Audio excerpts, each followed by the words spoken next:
The 2012 Tour de France is on. The race is more open than ever as two of the main contenders for the title are missing. Alberto Contador left aside due to his doping conviction, and Andy Schleich, who still suffers from an injury during the Dauphiné.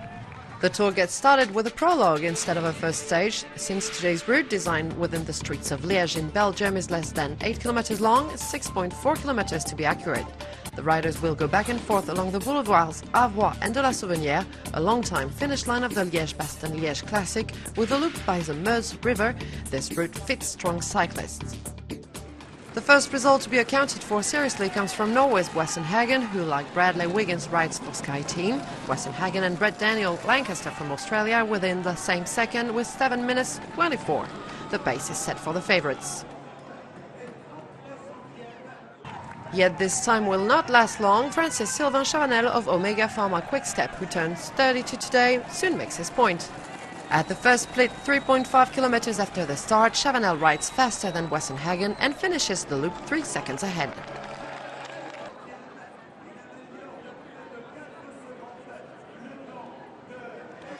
There comes one of the riders who can outstand Chavanel, his teammate Tony Martin of Germany, the 2011 time trial world champion. But while Martin was in Chavanel's pace at the Quai du Golf, he punctures and loses all chances to make a good result in this prologue.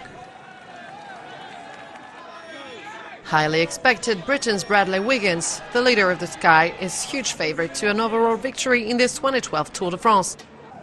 Wiggins reaches the first intermediate with the same time as Chavanel, doesn't reduce his effort, and tops the Frenchman at the finish line by only 42 hundredths, enough for Wiggins to take command of the provisional standing.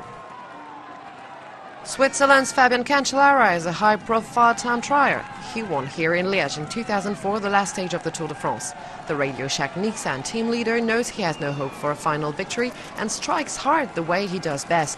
He shatters Wiggins' result with a 7 minutes 30 seconds time. The last to go according to the tradition is the defending champion Cadel Evans. The Australian of BMC took a disappointing start to the race in the streets of Liège. He finishes 27 seconds behind Cancellara and, more annoyingly, 10 seconds behind Wiggins. This may seem nothing overall, but psychologically Wiggins stands out as the boss, not Evans.